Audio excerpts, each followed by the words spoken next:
Elhamdülillahi Rabbil alemin. Vessalatu vesselamu ala Resulina Muhammedin ve ala alihi ve sahbihi ecma'in. Rabbi şrah li sadri ve yessir li emri ve hlul uqdeten min lisani yefkahu kavli.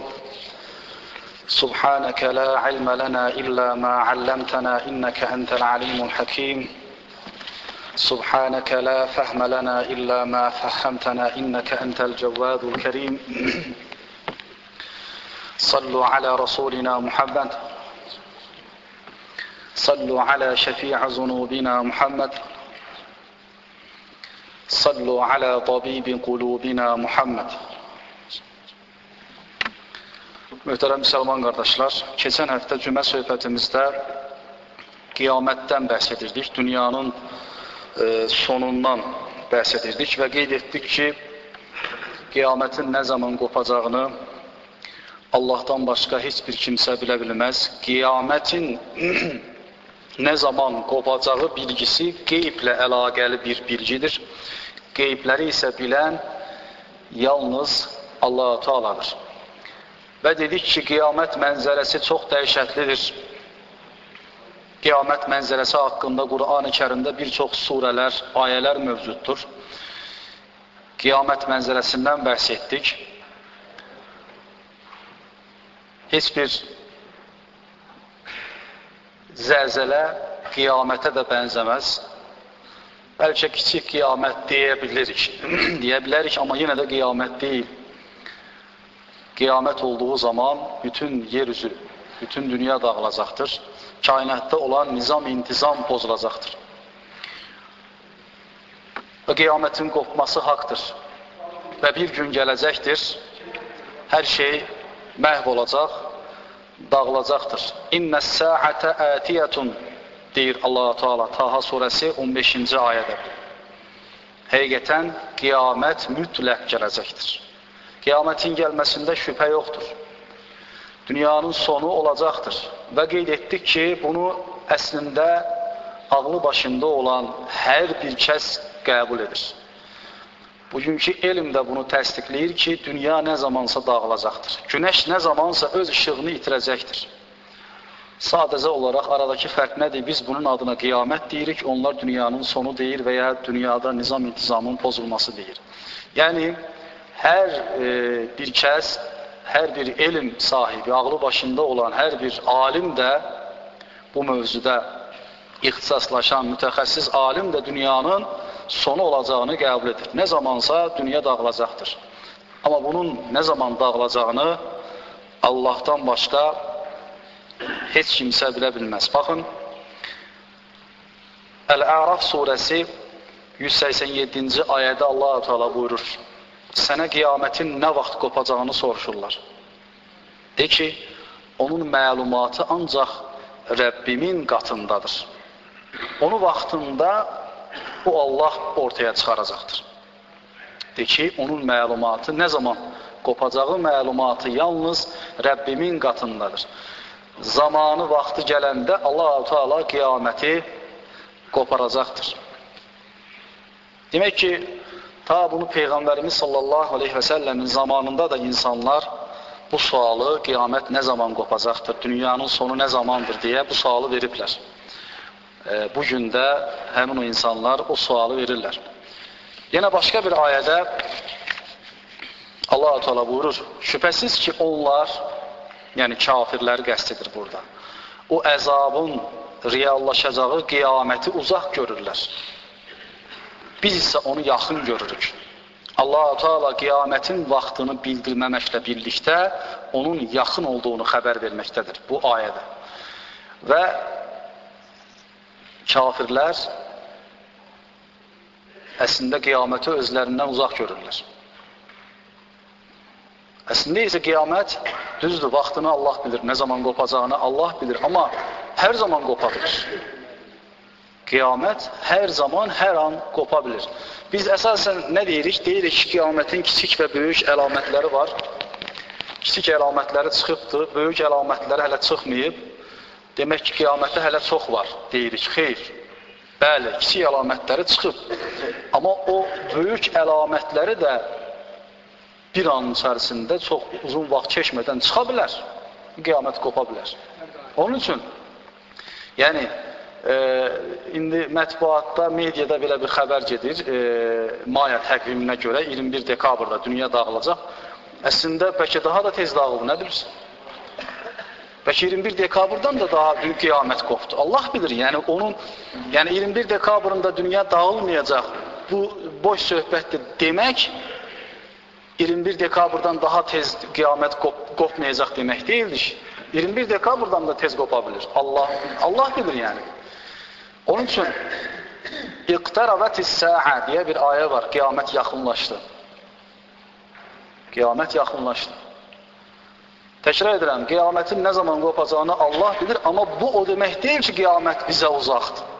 Qiyamətin nə zaman qopacağını Allah bilir demək, qiyamət hələ qopması uzun zamandan sonra qiyamət qopacaqdır. Hələ qiyamətin qopmasına vaxt az qalmayıb, çox qalıb demək deyildir. Hər zaman qopa bilir. Hər zaman qopa bilir. Qiyaməti özündən uzaq görənlər, ayədə oxudum, kimlərdir? Kafirlərdir. Qiyaməti özündən uzaq görənlər. Hələ qiyamətin qopmasına çox vaxt var deyənlər, bizə uzaqdır deyənlər kafirlərdir. Baxın, bir daha oxuyuram ayəni. Şübhəsiz ki, onlar, yəni kafirlər o əzabın reallaşacağı qiyaməti uzaq görürlər. Biz isə onu yaxın görürük, deyir Allah-u Teala. Yenə başqa bir ayədə, baxın, Allah-u Teala buyurur. İnsanlar sənə qiyamətin vaxtını soruşurlar. De ki, onun məlumatı ancaq Allahın qatındadır. Nə bilirsən, bəlkə də qiyamət yaxında ortaya çıxar. Baxın, bu ayədir. Nə bilirsən, bəlkə də qiyamət yaxında olacaqdır. İnsanlar sənə qiyamətin vaxtını soruşurlar. De ki, onun məlumatı ancaq Allah qatındadır. Nə bilirsən, bəlkə də qiyamət yaxında ortaya çıxar. Və qiyamətin kiçik və böyük əlamətləri var, möhtərəm möminlər. Kiçik əlamətləri demək olar ki, çıxıb. Kiçik əlamətlər nələrdir? Misal üçün, çoxdur kiçik əlamətləri. Bir neçəsini misal verək. Yer üzərində fitnə fəsadın yayılması ki, bugün o kiçik əlamət çıxıb. Hara baxırsan, fitnədir fəsad dünyada. Bundan əlavə, Allah-u Teala'nın haram qıldığı bir yiyəcək və ya bir əməl adı dəyişdirilərək halal adı ilə işlənəcəkdir. Bugün də həmin o qiyamətin əlaməti çıxıb. Misal üçün, rüşvətin adı dəyişdirilib, qoyulub, hörmət, hədiyyə və o adı altında alınır, verilir. Bu qiyamətin kiçik əlamətlərindən bu ortaya çıxıb. Rüşvət almıram deyir, mənə hörmət edir. Rüşvət haramdır, almaqda, verməkdə. Adını dəyişdirib qoyublar, nə hörmət və ya hədiyyə. Ad dəyişdiriləndə haramlar halala çevrilmir. Və ya içki, Allah-u Teala'nın qadağan etdiyi içki, içkinin adını dəyişdirməklə o haram halala çevrilməz. Ki bunu ad dəyişdirməklə sanki halal olur deyə düşünənlər var. Yəni bu kimi haqsızlıqların ortaya çıxması, zalimin, kim güclüdürsə haqlı o sayılır anlayışının olması ki bugün elədir. Dünyaya baxdığımız zaman həqiqətən də elədir. Kim güclüdürsə haqlı o sayılır. Haqlıdır demirəm, baxın. Hər güclü olan haqlıdır demək düzgün deyil təbii ki. Güclü olan haqlıdır demək deyil. Güclü olan haqlı sayılır. Haqlı göstərilir. Güclüdürsə haqlıdır. Haqlı göstərilir. Bu da qiyamətin əlamətləridir. Bütün bunlar ancaq çıxıb.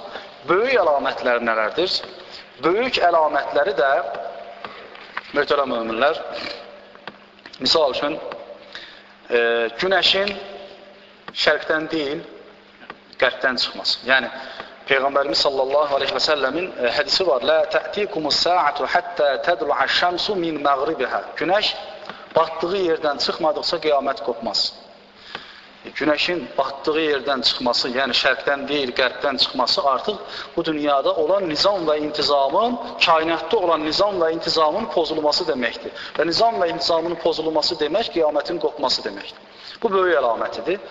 Bu olduğu zaman artıq qiyamət olur deməkdir. İsa aleyhissalamın zuhuru, İsa aleyhissalamın gəlişi qiyamətin böyük əlamətlərindəndir. Dəccalın çıxması qiyamətin böyük əlamətlərindəndir. Yəcüc və Məcüc adlı fitnə fəsad törədən iki qövmün ortaya çıxması qiyamətin böyük əlamətlərindəndir. Bütün bunlar da, nə demək istəyirəm, bir anın içərisində çıxa bilər. Bəlkə də çıxıbdır bir qismi, xəbərimiz yoxdur. Baxın, son bir ayə oxuyun, bu mövzumuzu yekunlaşdıraq, keçək başqa bir mövzuya. Möhtərəm qardaşlar, möhtərəm möminlər, ey insanlar, 8, Həd surəsi 1-2-ci ayələr oxuyuram. Həd surəsi 1-2-ci ayələr. Ey insanlar, Rəbbinizə qarşı gəlməkdən çəkinin, Allaha qarşı gəlməkdən çəkinin. Çünki qiyamət sarsıntısı çox böyük bir şeydir. Onu görəcəyiniz gün hər əmzikli qadın, baxın, əmizdirməkdə olduğu uşağından vaz keçər. Qiyamətin dəhşətini göstərən bir ayədir bu. Onu görəcəyiniz gün, qiyaməti görəcəyiniz gün hər əmzikli qadın əmizdirməkdə olduğu uşağından vaz keçər və hər hamilə qadın da qarnındakı uşağını salar. İnsanları sərxoş görərsən, halbuki onlar sərxoş deyirlər. Nə var ki, Allahın əzabı çox şiddətlidir. Baxın, ey insanlar, Rəbbinizə qarşı gəlməkdən çəkinin. Çünki qiyamət sarsıntısı çox böyük bir şeydir. Baxın, sarsıntı deyir Allah-u Teala, sarsıntı. İzə zulzilətil ərdu zilzələhə, yer özünə məxsus şiddətli bir şəkildə lərzəyə gəlib çalxalanacağı zaman. Yəni, belə deyək, böyük bir zəlzələ qopacağı zaman, yəni bu 12 bal gücündə zəlzələ deyil. Onun artıq müəyyən bir balı yoxdur. Böyük bir zəlzələ, elə bir zəlzələ ki, bütün dünyanı darıdacaqdır. Yalnız müəyyən ölkəni, müəyyən bölgəni deyil.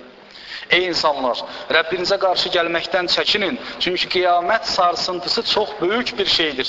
Onu görəcəyiniz gün hər əmzikli qadın əmizdirməkdə olduğu uşağından vaz keçər və hər hamilə qadın da qarnındakı uşağını salar. İnsanları sərxoş görərsən, halbuki onlar sərxoş deyirlər. Nə var ki, Allahın əzabı çox şiddətlidir. Bu əzabdan, o qiyamət mənzərəsinin şiddətindən dolayı sən onları sərxoş kimi görərsən, halbuki sərxoş deyirlər. Allah-u Teala cümlə müsəlmanları qiyamətin bu şiddətli, əzab verici mənzərəsindən qorusun. Möhtərəm qardaşlar, əslində qiyamət haqqında çox suallar verirlər. Dünyanın sonu nə zaman olacaq? Sualı verməkdənsə qiyamətə hazırlaşmaq lazımdır. Yəni, ölümə hazırlaşmaq lazım. Ölüm, hər kəsin ölümü, keçən həftə söhbətində də qeyd elədim. Hər kəsin ölümü onun qiyamətidir. Bir kimsə öldüsə, onun qiyaməti qopmuşdur. Qiyamət deyəndə ağlımıza nə gəlir? Yer üzərində dünyanın dağılması və insan etdiyi əməllərindən hesaba çəkilməsi, Allahın huzurunda hesab verməsi, cənnətliklər cənnətə, cəhənnəmliklərin cəhənnəmə getməsi. Əsasən qiyamət deyəndə bu anlaşılır, bu səhnə anlaşılır. Hər bir insanın ölümü onun qiyamətidir. İnsan öldükdə yenə o hesaba çəkiləcəkdir. Bu dünyada etdiyi əməllərinə görə Allah-u Teala ona cənnət və cəhənnəm verəcəkdir. Qiyamətə qədər Peyğəmbərimiz sallallahu aleyhi və səlləm nə deyir? İnsan öldüyü zaman əgər yaxşı insan olubsa, Allahın əmrlərini yerinə yetiribsə, onun qəbri cənnət bağçalarından bir bağça, əks halda pis insan olubsa, Allahın əmrlərini yerinə yetirməyibsə, onun qəbri isə cəhənnəm çuxurlarından bir çuxur olacaqdır. Onun üçün deyirəm, elə əsl insanın, belə deyək, öldükdə insanın qiyaməti qopmuş sayılır. Onun üçün ölümə hazır olmaq lazımdır. Qiyamətin nə zaman qopacağını öyrənməyə, bu haqda sual verməyə ehtiyac yoxdur. Sən ölümə hazırsanmı? Bunu özümüzü bu mövzuda hesaba çəkməyimiz lazımdır. Möhtərəm qardaşlar, digər bir mövzumuz Aşura və Kərbəla faciəsi haqqında olacaqdır. Bilirsiniz, Məhərrəm ayının içərisindəyik. Aşura demək, Məhərrəm ayının 10-cu gününə Aşura deyilir. Aşara deyə, ərəbcədə aşara demək 10 deməkdir. Yəni, Məhərrəmin 10-u Aşura adlanır. Aşaradan gəlir, təkrar edirəm. Aşara, ərəbcə 10 deməkdir. 10 sayına aşara deyilir. Məhərrəm ayının 10-una da nə deyirlər? Aşura günü. Bu gün haqqında Peyğəmbərimiz sallallahu aleyhi və səlləmin hədis şərifləri var. Bu gün oruç tutmaq haqqında Peyğəmbərimiz aleyhissalamın hədis şərifləri var. Peyğəmbərimiz sallallahu aleyhi və səlləm Mədiniyə gələrkən, Məkkədən Mədiniyə hicrət edərkən Yahudilərin, əhl-i kitabdan olan Yahudilərin Aşura günündə oruç tutduqlarını görür. Və nə üçün bu gündə oruç tutsu deyə soruşduqda, biz bu gündə bugün Aşura günü Allah-u Teala Musa Aleyhisselamı Firavunun zülmündən qurtarıb. Yəni Musa Aleyhisselam Aşura günü, Məhərrəm ayının 10-cu günü Firavuna qalib gəlib. Məhz biz o hadisəni xatırlamaq üçün Musa Aleyhisselama hörmət, təzim, sayğı göstərmək məqsədi ilə, o günü xatırlamaq məqsədi ilə oruç tuturuq deyir. Peyğəmbərimiz sallallahu aleyhi və səlləm nə deyir? Biz, xüsusilə mən Musa Aleyhisselama sizdən daha yaxınım. Musa Aleyhisselam bir peyğəmbərdir, mən də bir peyğəmbərəm və o mənim qardaşımdır. Elə isə biz ona sizdən daha yaxınız. Siz onun dinini dəyişdirmişsiniz, siz onun dinini pozmuşsunuz, siz ondan sonra fitnə fəsad çıxartmışsınız. Musa Aleyhisselamın qoyub getmiş olduğu Tövratı dəyişdirmişsiniz. Biz Musa Aleyhisselama sizdən daha yaxınıq deyib və o günü oruçdur. Ancaq burada bir xüsusi nəzərinizə çatdırım. Hər Aşura günü ərəfəsində bunu qeyd edirik. Qeyd eləməyimiz də vacibdir. Yalnız Aşura günü oruç tutmaq olmaz. Yahudilərə bənzəməmək məqsədi ilə Məhərrəm ayının 9-u, 10-u və yaxud 10-u, 11-i oruç tutacaq. Təkrar edirəm. Yalnız Aşura günü oruç tutmaq məşruhdur, olmaz. Yahudilərə bənzəmək var burada. Çünki Peyğəmbərimiz sallallahu aleyhi və səlləm nə buyurur? Mən təşəbbəhə bi qavmin fəhuvə minhum. Kim bir qövmə, bir cəmaata bənzəyərsə, o onlardandır. Yahudilərə bənzəməmək məqsədi ilə ki, Yahudilər yalnız Aşura günü oruç tutur, onlara bənzəməmək məqsədi ilə biz orucu nə zaman tutacağıq? Ya Məhərrəm ayının 9-u, 10-u və yaxud da 10-u, 11-i. Ən gözəl oruç tutmanın vaxtı, misal üçün, sabah, birisi gün tutmaqdır. Çünki bəzi ölkələrdə, misal üçün, Aşura gününün 10-u, bu gün tutanlar varsa da Allah qəbul etsin, deyəcəyimiz bir şey yoxdur. Bu ixtilafdan qurtulmaq üçün deyirəm. Çünki sabah və birisi gün oruç tutduğumuz zaman ya Aşura, Məhərrəmin 9-u, 10-u olur, ya da ki 10-u, 11-i. Burada şübhəyə yer qalmır. Onun üçün deyirəm, sabah və birisi gün tutsaq daha məsləhətə uyğundur. Çünki misal üçün, Türkiyədə deyək ki, Məhərrəm ayının 10-u sabahdır, Səudiyyə Ərəbistanında birisi gündür. Çox təəssüflər olsun ki, bu ixtilaflar var. Hər dəfə problem olur, xüsusilə bayramlarda. Bu ixtilafdan qurtulmaq üçün deyirəm, ən gözəl nədir? Sabah və birisi gün oruç tutmaqdır. Yəni, sabah birisi gün oruç tutursa, ya Məhərrəm ayının 9-u 10-u oruç tutmuş olur, ya da ki 10-u 11-i. Və bu şəkildə oruç tuturuq ki, Yahudilərə bənzəməmək məqsədi ilə bu şəkildə oruç tutmamız lazımdır. Möhtərəm qardaşlar, möhtərəm möminlər. Aşura günü dedikdə, bəli, ağlımıza ilk öncə bu oruç gəlir. Ağlımıza bu oruç ibadəti gəlir. Ancaq yalnız Aşura günü dediyimiz zaman yalnız ağlımıza oruç ibadəti gəlməsin. Kərbəla faciəsi də gəlsin. Baxın, möhtərəm qardaşlar, möhtərəm möminlər, çox təəssüflər olsun ki, bunu təbii ki, ümumi olaraq söyləmirəm, hər kəsə aid deyil bu. İstisnalar var, hər bir işdə istisna olduğu kimi deyirəm. Əhl-i sünnət cəmaatına mənsub bir müsəlman olaraq Kərbəla faciəsi haqqında yetərincə bilgimiz yoxdur. Baxın, Kərbəla faciəsi haqqında oxumaq, bu haqda bilgi əldə etmək, hansısa bir məzhəbin mənsubu olmaq demək deyildir. Bunu qarışdırmayaq. Kərbəla faciəsi haqqında çox oxumaq, çox danışmaq, şiyəlik və ya Kərbəla faciəsi haqqında heç bəhs etməmək, ondan danışmamaq da sünnülük demək deyildir. Bunu unutmayın. Bu işin sünnülüklə, şiəliklə əlaqəsi yoxdur. Kərbəla faciəsi demək, Peyğəmbərimiz sallallahu aleyhi və səlləmin əhl-i beytindən olan Həzrət Hüseynin şəhid edilməsi deməkdir. Əhl-i beyti sevmək isə fərzdir. Bunu Peyğəmbərimiz sallallahu aleyhi və səlləm hədislərində bizə bildirir. Bunun şiəliklə, sünnülüklə heç bir əlaqəsi yoxdur. Bunu qarışdırmayaq. Və yenə deyirəm, çox təəssüflər olsun ki, əhl-i sünnət cəmaat qrupuna mənsub olan bir müsəlman olaraq bu faciə haqqında təbii ki, istisnalar var. Mən ümumiləşdirmirəm, hər kəsi bu zümrəyə daxil etmirəm. Oxuyanlar var, bilən var. Amma yetərincə bu faciə haqqında geniş bir şəkildə bilgimiz yoxdur. Yəni, Kərbəla faciəsi dedikdə ağlımıza yalnız Həzrət Hüseynin şəhid edilməsi gəlir, bu cümlə gəlir. Xeyr, bundan ibarət deyildir Kərbəla faciəsi. Geniş bir şəkildə bu hadisəni oxuyub təhlil etməyimiz lazımdır. Təsəvvür edin. Hər birimiz namaz qılırıq. Allah cümlə namazlarımızı inşallah qıldığımız namazları qəbul etsin. Ət-təhiyyət duasını oxuyuruq. Ət-təhiyyətu lillahi və s-salavatu və t-tayyibət. Əssəlamu aleykə eyyuhən nəbiyyü və rəhmətullahi və bərəkətu. Əssəlamu aleynə və alə ibadillahi salihin. Ət-təhiyyət duasından sonra salli barik duasını oxuyuruq. Salli barik duasında Allahümme salli alə seyyidina Muhammedin və alə əli Muhammed deyə dua edirik. Nə deməkdir əli Muhammed?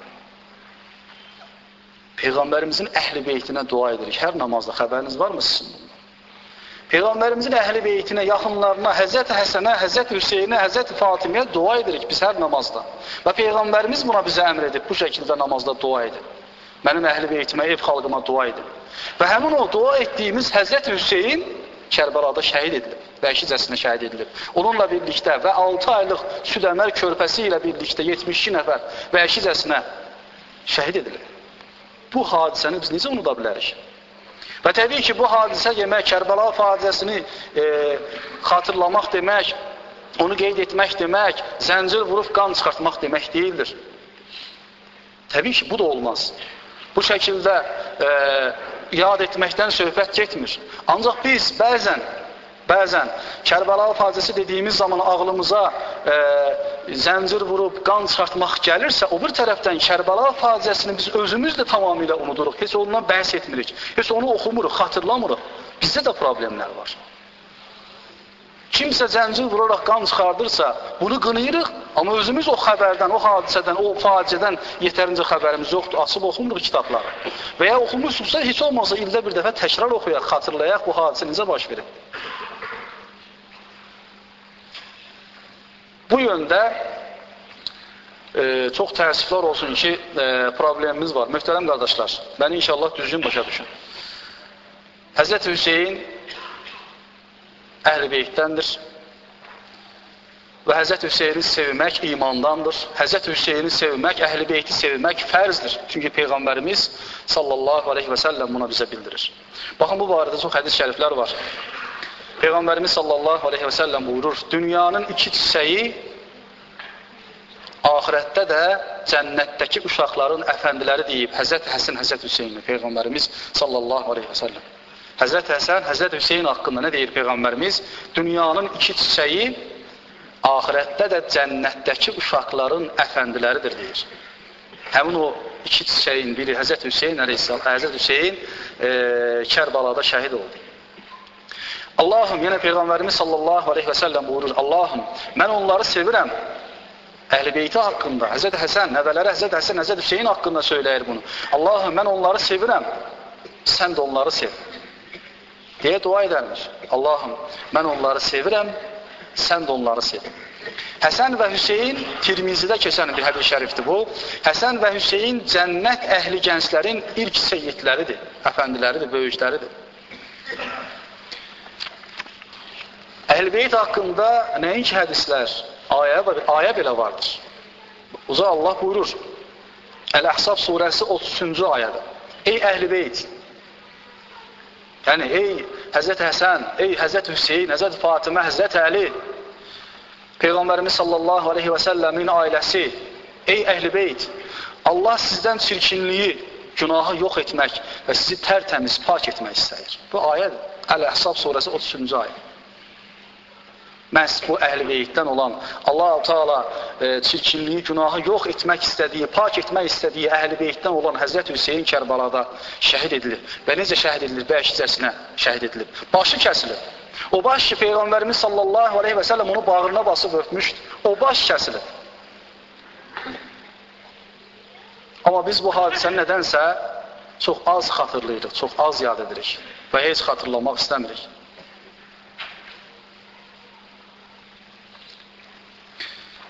Sələmi nəql edir. Ümmü Sələmi deyir, Ümmü Sələmi.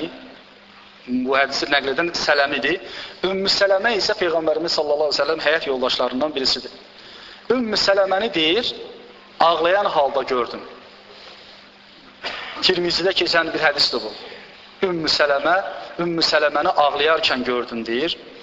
Səbəbini soruşduqda dedi, yuxuda Peyğəmbərimiz sallallahu aleyhi ve sellem həyat yoldaşı. Yuxuda Allahın Rəsulunu saçı, surəti, üzü, gözü toz torpaq halında gördüm. Soruşdum ki, sizin bu hala düşməyinizin səbəbi nədir ya Rasulallah? Buyurdu ki, biraz öncə Hüseynimin şəhid olduğunu gördüm deyir. Tirmizdə keçən bir hədis şərif. Baxın, başqa qaynaqlardan sizə hədis oxumuram. Əhl-i sünnət qaynaqlarında, mənbələrində keçən hədisi oxuyur. Həzrət Əli radiyallahu anh buyurur, bir gün Peyğəmbərimiz sallallahu aleyhi və səlləmin huzuruna daxil olub, o həzrətin gözlərini yaşarmış gördükdə soruşdum. Sizi niyə bu halda görürəm? Ağlamağınızın səbəbi nədir? Peyğəmbərimiz sallallahu aleyhi və səlləm buyurdu. Cəbrail aleyhissalam Hüseynimin Fərat çayı kənarında öldürülməsindən xəbər verərək dedi. Onun torpağını iyləmək istəyirsənmi? Dedim, bəli. Bu zaman Allahın mələyi Hüseynimin orada şəhid olacağı torpağı mənə göstərdikdə özümü ağlamaqdan saxlaya bilmədim. Bu da Əhməd İbn Həmbəlin Müsnəd kitabında keçir. Amma təbii ki, bütün bunlarla birlikdə, möhtərəm möminlər, biz Kərbəla faciəsini necə qeyd edəcəyik, necə bu hadisəni xatırlayıb anlayacağıq? Zincir vuraraq qan çıxartmaqla deyil, biz deyirik ki, heç olmasa, ildə bir dəfə də olsa bu faciə haqqında kitablar oxuyaq, bu faciəndən yetərincə anlayaq, təhlil edək və ondan ibrət alaq.